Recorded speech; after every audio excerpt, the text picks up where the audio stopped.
Welcome to the August meeting of the Seneca County Industrial Development Agency. Unfortunately, due to unknown circumstances, we do not have a quorum today. So the meeting is not going to be an official meeting. We'll still have some discussion. We're not able to vote. We won't have an executive session, but we'll go through still the items on the agenda. So again, welcome everyone. This is our first meeting back. Last one was, I think, what, February of 2019. Wow, long time. 2020. 20. It seems like it was forever. Seems that long. Don't even know what year it is. So first item is the meeting minutes. Everyone has a copy, although we can't approve it. Does anyone have any edits or corrections to this? If not, we'll approve that at the next meeting. Same thing with the financial statements. We won't approve it today, but just do a very brief one for the people here. Basically, looking at the balance sheet, we do have again, decrease in total checking savings by 41,000. Long-term notes receivable increased by 91,000 due to a 98,000 new loan. And again, don't want to spend a lot of time on this. The income statement, which is probably the bigger one here for us, we did have our payment from Del Lago, 100,000 for the month. So income of 100,000, total expense of 33,000. Couple items here, looking at sort of the general financials where we are in the middle of the year.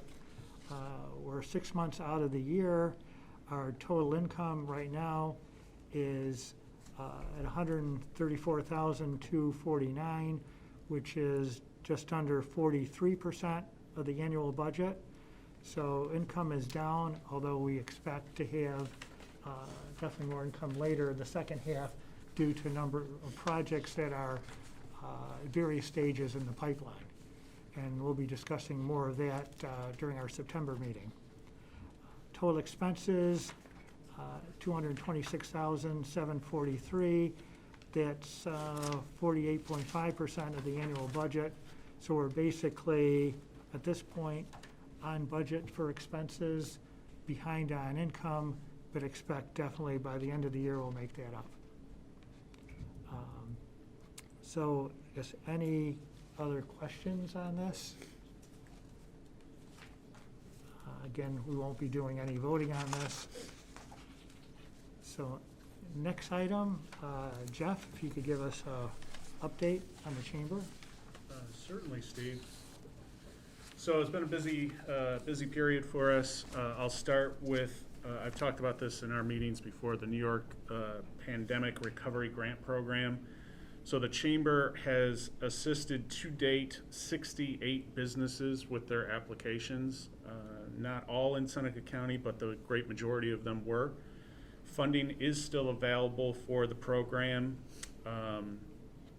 And Seneca County applicants have a competitive advantage, if you will, because Seneca County was considered an economically distressed community as of March 1st, 2020.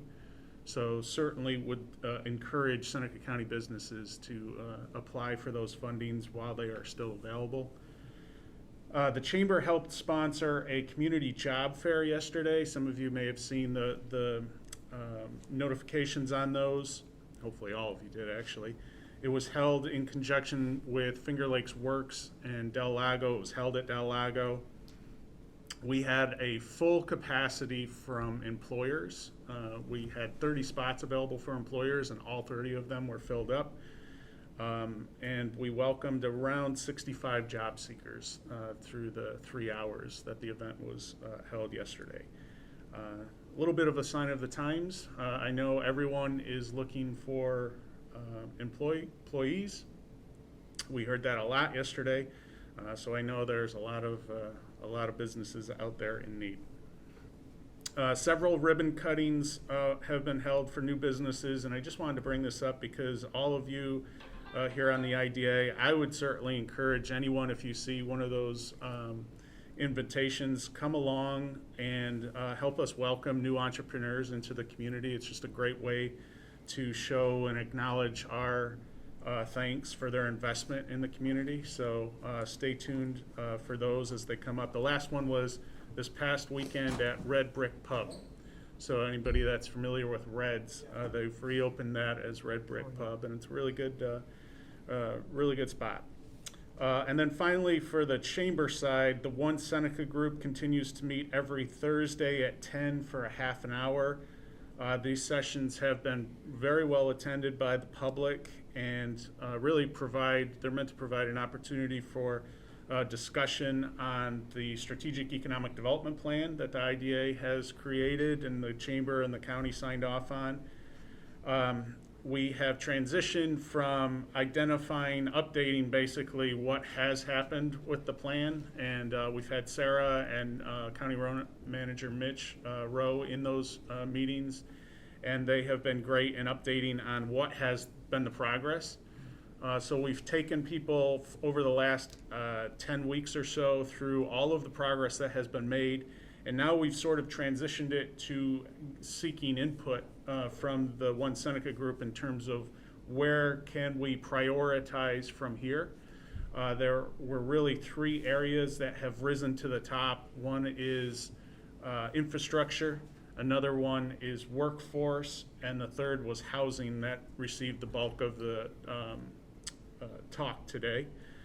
So that group continues to be, I think, a pretty valuable group and could assist not just the IDA, but also the effort to push the strategic economic development plan forward. So I'd encourage all of you to attend those meetings as well whenever you can.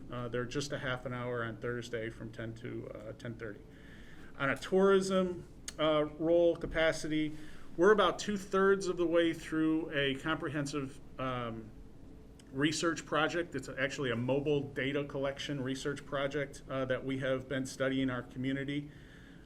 We've been trying to identify where visitors are coming from, how long they've coming, how long their stay is, what they do when they're here, any sort of trends that we can monitor. So here's a couple of nuggets of information that I've taken so far from this. The study measures 2019, 2020, and 2021. And so in 2019, it was a record year for visitation to Seneca County. Had our highest visitation numbers on record as recorded through several different sources. July 2021 has significantly outpaced July of 2019. So 2019 was the record year. July of this year has significantly outpaced where our record year was. And here's where the significant areas of growth are coming from. Well, significant growth from Philadelphia, New York City, and the Syracuse metros are all some very documented areas of growth that we've seen, which is really interesting because we focused on New York City and the New York and the Philadelphia market in the past to less degrees of success, but we have really seen, buoyed by the COVID pandemic and people looking to get out, they are coming to these parts, certainly of the Finger Lakes. We just launched a partnership with Airbnb. Some of you may have seen that in the press over the last couple of days. Seneca County is one of 7 counties featured in New York State with this partnership with Airbnb as part of the Roam the Empire program.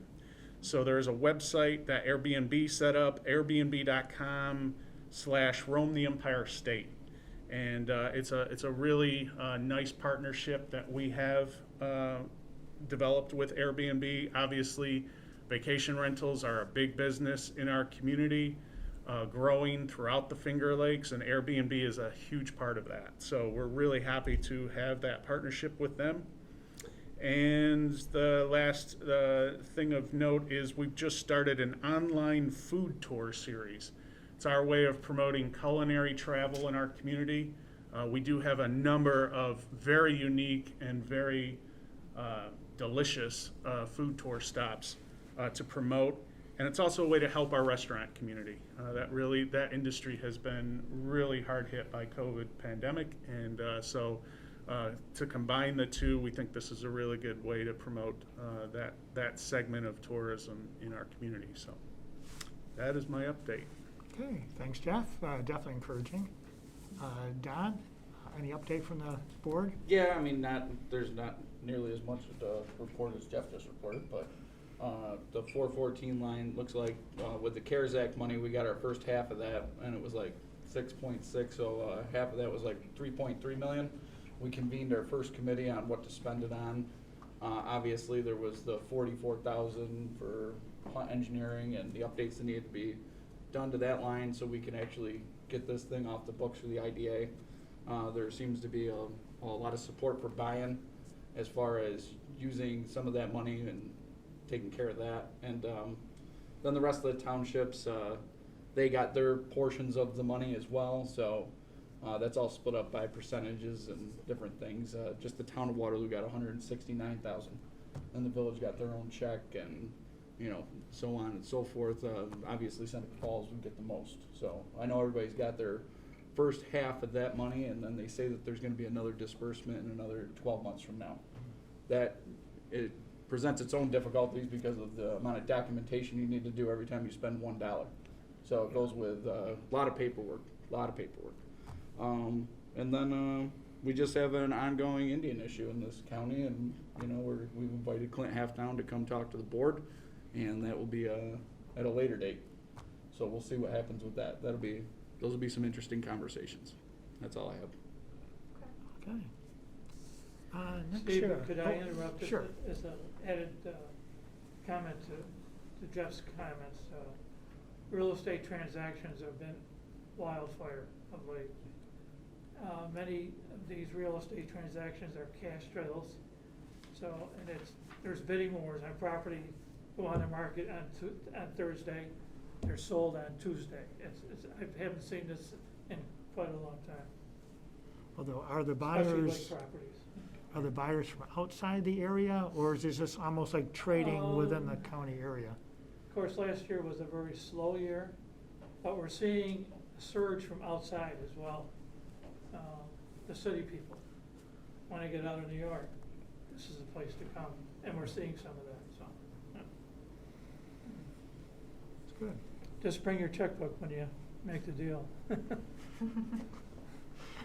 Hopefully nobody here has to buy a house anytime soon.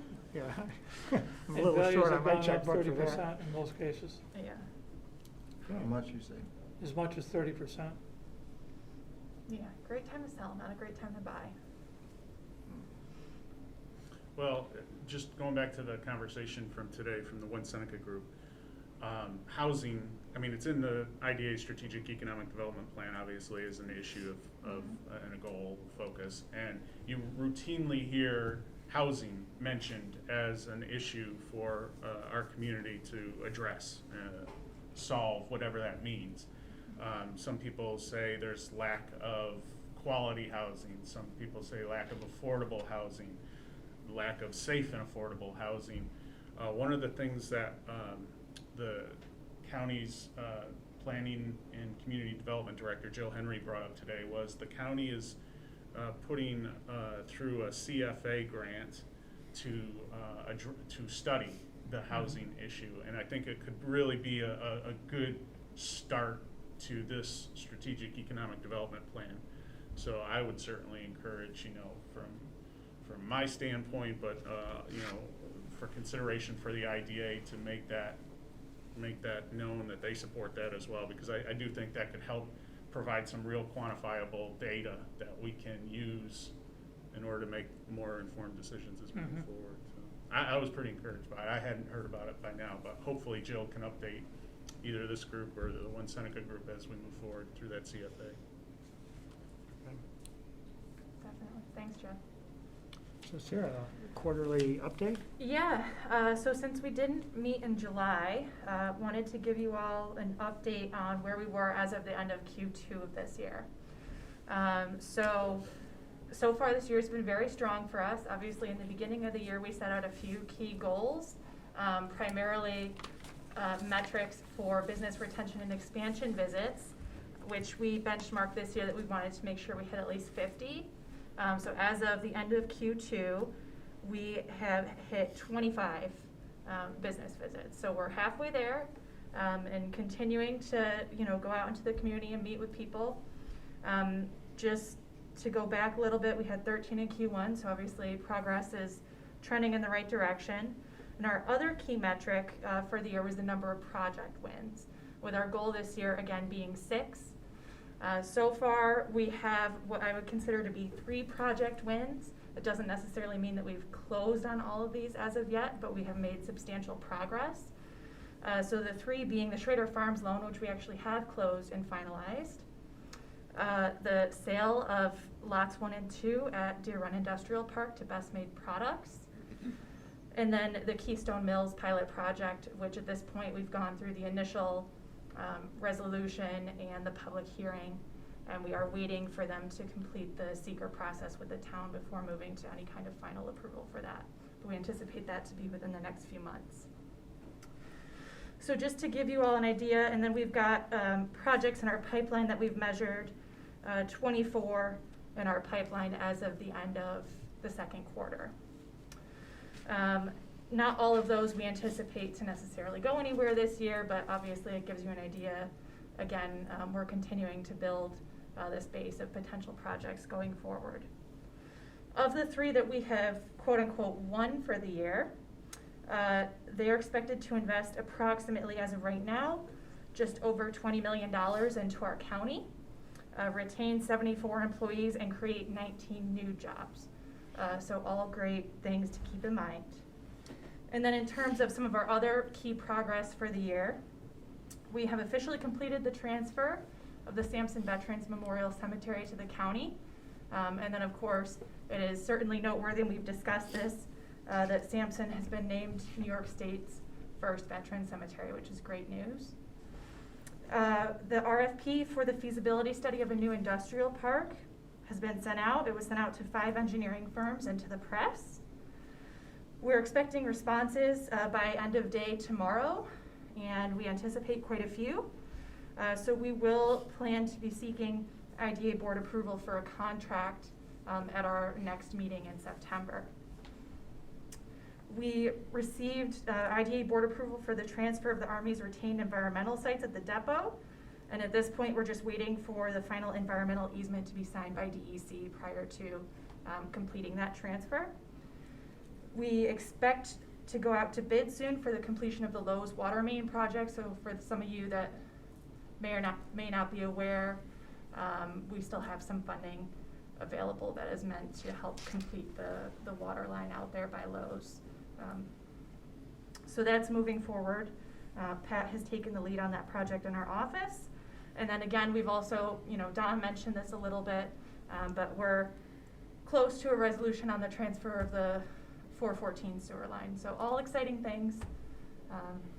The progress is looking strong for us. And then we anticipate, aside from what I've discussed, we anticipate at least an additional 3 projects coming to us in September, plus another application from one of the ones that we've already seen. So we have four projects essentially slated for some initial approvals for September as of this point.